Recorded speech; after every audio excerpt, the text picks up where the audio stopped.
Cool. Hi Mark, welcome to the Maestro Online. Hey, welcome. Hey. Yeah, thank you. So, Thanks for having me.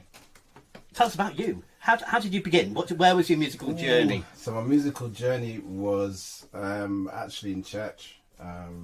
Grew up obviously around a lot of music and stuff being played in the house. My mother was actually the organist and pianist for church, and my dad used to play guitar. So I was always keen. I think they were saying from a toddler, I was always keen on just getting up and playing, and they noticed that I had rhythm and stuff. So anyway, picked up a couple of pens at home that my parents had lying around, and just started tapping cushions and stuff. I used to set them up like a drum kit around me, you know. So when adverts would come on, I'd start playing. But they noticed I had really good rhythm and stuff. And then eventually played at church when I was like 5 years old. And then, because of my ears and what I was hearing musically, I used to pick up my dad's guitar. I can't play guitar very well, so I used to play the first 4 strings like a bass. Yeah. So I picked that up when I was like 8, 9 years old. And then they had a piano in the house as well. In fact, one of my friends I'd seen last week, he was saying that I actually said when I was about 5 or 6 that I was going to be a music man. Wow. Hey, 40 plus years later, showing my age. But I mean, even from then, I think they were like, he's going to be a musician. I think this is his destiny. So started, tinkering along on the piano to tunes and music. Who with like Anita Baker, Alexander O'Neill. Gospel wise, it was Billy Preston, the Crouch family, the Hawkins family, who wrote that hit, "Oh Happy Day." Yeah. And then next thing I knew, I was playing for an artist from Leeds at the time who happened to be supporting them in London when they were coming over. So I was like a 13-year-old kid, actually out gigging and doing big shows, supporting my heroes. It was crazy time. And then after that, obviously due to American artists or artists here that would put on shows and stuff, I used to see a lot of musicians, and I was just the youngest guy in the game at the time, like 13, 14-year-old, touring and gigging every weekend. And then just the more playing and stuff that was happening in church and the gigs and stuff kind of helped me establish my career, really. Yeah. So you're not a man who really reads dots. Do you have perfect pitch? I'd say relative. Yeah, because even the theory and all of that, I'm always like, I think that sounds like G, or that sounds like C. Yeah. And I'm relatively close. You know Right, what I mean? okay. So yeah, so you're close. yeah, so I'm Yeah. quite close. Yeah. But So from an early age, were you picking up tunes by ear then? Is Yeah. that how you began? it's all by ear, literally by ear. I'd hear it, like even sonically in sounds. My parents, my mum had like a little Casio keyboard and stuff. So because it had like electric piano or something that sounded like a piano at the time, Yeah. or strings, so I'd be able to pick out what that sound was. So I'd be like, that's electric piano. Oh, right, okay, it's that note. So I'd work out the chords and stuff that way in sonics.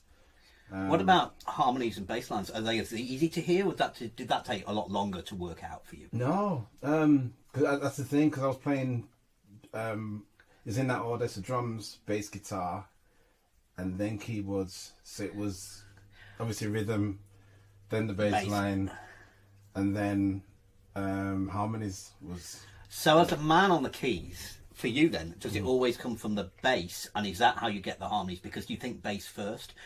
Because I think many people think melody first when they're learning. Right, yeah. I mean, if it's going to be root note, yeah, it's going to be the bass note first, or whatever the note is. So if it's C, in C, I'm going to go... And it's like, all right, okay, we're in C. So it's the root note, basically, I learned from. And then just sonically unpacking anything,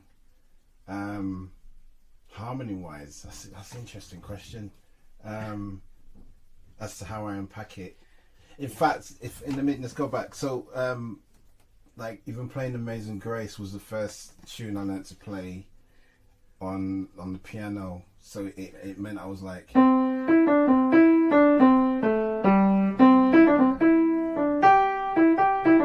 right, and then my dad was like, "Oi, there's some harmonies in there." try and stretch it out. So then I was like,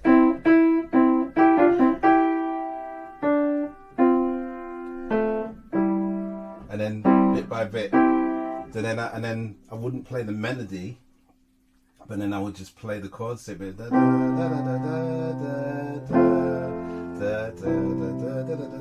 da or whatever. Yeah. So then I'd work it out that way. That's interesting, because I do that as a method of teaching ear training, to help people sing in tune, or to help people hear multiple things at once, because that's one of the challenges of being a keyboard player. Yes. Hearing the bass line, hearing the melody, Yeah. how do they fit together? So as a musician, you have to hear lots of things at once. And if you're in a band, you're also locking in with the drums, you're also locking in with the singer.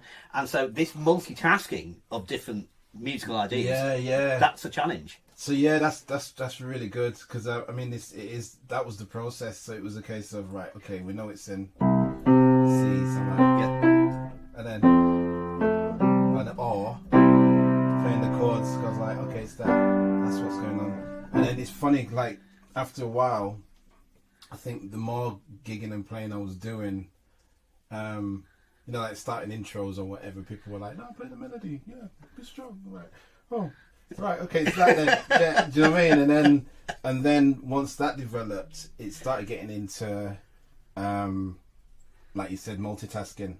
So having two keyboards and recreating the parts. Yes. Is that bit. So you'd have the strings in one hand, and you'd have the bass or the melody or whatever, or the sax solo. Or... Exactly. Yeah. So I think that kind of helped having a keyboard, actually. A little synthesizer in the house. So how do you think you initially, going back really to your younger days, started getting those different ideas simultaneously? Is that something you had to work at? Was it just, persistence? I'm going to do it, and I just keep on doing it and doing it and doing it until I get it. Yeah, I think it was generally on like the church scene and stuff, because a lot of us, you find like a lot of musicians, singers or musicians were kind of literally pushed in the pool and you had to swim. Yeah. Do you know what I mean? Because in fact, there wasn't like a piano in the church. I remember it just sitting there, and after a while, because I always wanted to play drums. Everything's like you get a group of kids who are all sitting around the drums, just waiting. Like, who's playing this week? But then the piano was there, and then one time they were just like, "I'll just play the piano." Yeah. So I used to just sit, and it's like, and it was never there was never rehearsals. Do you know what I mean? So it was like turn up Sunday morning. And whoever's leading, they just burst out in song, and then you got to be like, "Oh, what's it in?"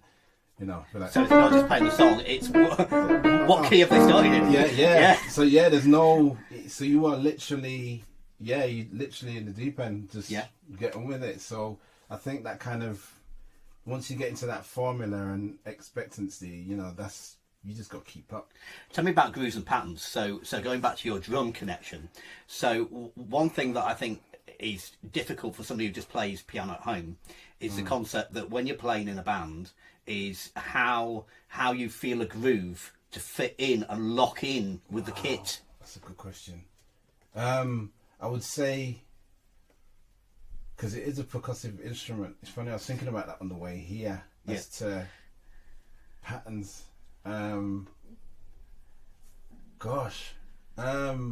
guess it depends on the music as well. Mm-hmm. And just that learning process of, the saying less is more. Yes. You know what I mean? So I always, even from a drummer's perspective, I'm always like, just give me the simple, just give me that. Do you know what I mean? And then work out from there what the bass is going to be doing, or what the piano is going to be doing, or in syncopation. Because sometimes, obviously, keyboard players, you can pretty much do what you want. You can only block it. Yeah. Or you're playing the pattern. Okay, so taking that a step further then, about blocking it or playing the pattern, there's also this, you don't want to tread on another player's toes. So when you've got the bass player, if you start playing too low, you're crossing over their territory almost. Yeah, again, that depends on the nature of the track. Because one of my rules and the way I've functioned as a keyboard player is I've stayed out the bass player's way. Yeah. So I generally mirror the chords with both hands, and then I'll be up to probably your middle F, and kind of just stay within that space. Yeah, so so the you bass kind of player, stay in the middle. yeah, or if it means that I'm going to be on the bass player's territory, that normally comes with a piano part that might follow the bass line. Right. Do you know what I mean? Right. So just to give it that tension. Yeah. Otherwise, yeah, just stay out of his way. What about solos? Because that's a different bag altogether. And certainly in gospel, piano solos can be quite high, can't they? Is the other thing. Yeah. How do you come up with solo ideas? Have you studied or tried to follow particular instrumentalists, maybe horns or something, and gone, yeah, I'm going to try and copy some horn patterns, or yeah, I would yeah, again, depends on the tune, because sometimes you kind of, within a solo, you might be playing the actual melody of the song for a minute, yeah, or be in and out of it, or if a brass, you know, there's like a brass part during the solo, yeah, you kind of catch it with everybody, and then go back into your solo, you know, whatever comes to mind, or your heart, because it's quite spontaneous. I'm quite spontaneous in that. yeah. You know, unless it's a tune that I'm playing that's everybody knows that's the solo, that's the notation of it, then you kind of have to discipline yourself in going, okay, that's what it is. Yeah. Do you know what I mean? Yeah, yeah. Otherwise, it's spontaneous. It's just wherever my hands land. Okay, so know. how do you practice then? As a spontaneous person, obviously through your life you've gone from, even though you've done really successful, at one point you knew nothing. Yeah. And you have gone from, because we all go from knowing nothing to wherever we're at on the ladder at the moment. Yeah. For you, what does practicing mean then? Because for me, being brought up more traditionally, it was a book. Yeah. There's the note, play the right note, play the right length, get the right finger. Wow. Yeah. You know, but for you, that's not the case. No, it's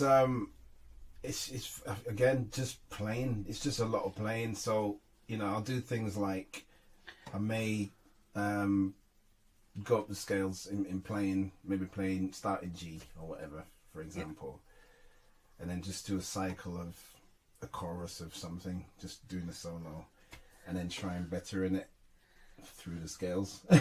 Oh, so you play the same song in different keys? Yeah, so we're like, you know, it could be and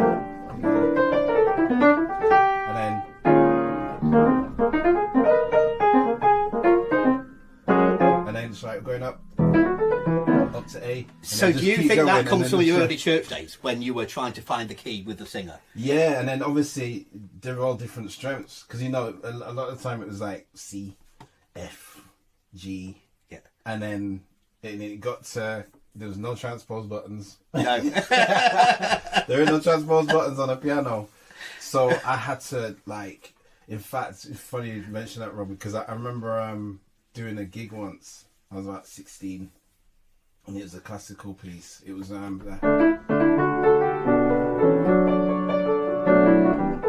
then when it got to, I think it was G, I pressed the transpose button to obviously be still in the same key of D. Yes, but playing in G. Playing in a different key. Yeah. The button didn't work. The button didn't work, and it was being filmed. It was being filmed as well. Like, oh my days! Luckily, I somehow by the grace of God, I managed to kind of make something of it. But then it was a little bit stripped back in. I went back to the simplicity of, let me just play the chords. So a classical musician sees transposition as an advanced skill, but you're talking about it as if it's almost the first skill. It's almost like the most important beginning is, can you play this tune in different keys? Can you improvise on it in different keys? So thinking within a key is really important to you. And it's got to be as strong as. So I like to, obviously still practicing in being strong in absolutely every single key. Yes. Do you know what I mean? So you know, when people are like, "Oh, can you play it in this key?" I'm like, "All right, whatever key you want." Yeah. Do you know what I mean? Yeah. Whereas for some, it might be like, "Oh no, I want to play it in C because I can only play it in C." But they might not be, established keyboard players, but they might be able to play a keyboard in just one key. Do you know what I mean? But, You know, it's no good if you're called for a session and there's a grand piano in the room. Yeah, it's not going to work. And they're like, oh, I want it in a shop. So I want to come back to one other thing you said earlier. So we were talking about solos and how they improve. And you said, right, well, I'd have a go at solo in this key, and then I'd just improve it and improve it and improve it. How? What does that mean? How does if you were talking to somebody in the room and they were saying, yeah, right, I want to do what you're doing, and I can play Amazing Grace. I'm happy with how I play it, but now I want to do something with it, and I want to make something special of it. I think it's the expansion of maybe a lick or something I can do in one key that I can't do in that key. Okay. Just better it. Yeah.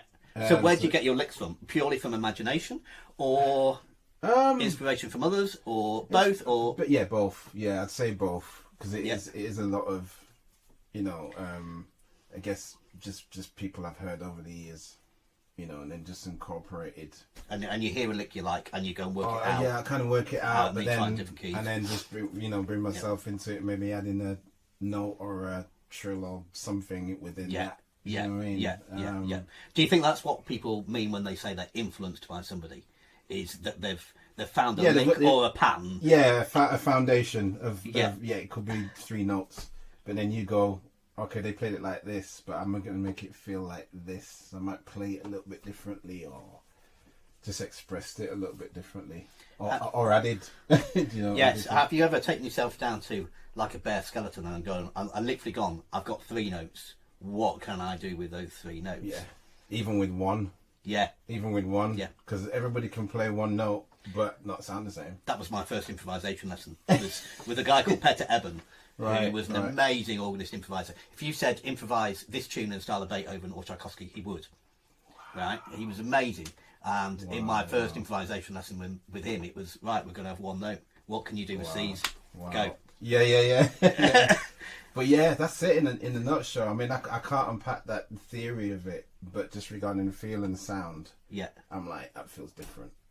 That feels. Yeah. What about the days when your practicing doesn't go as well?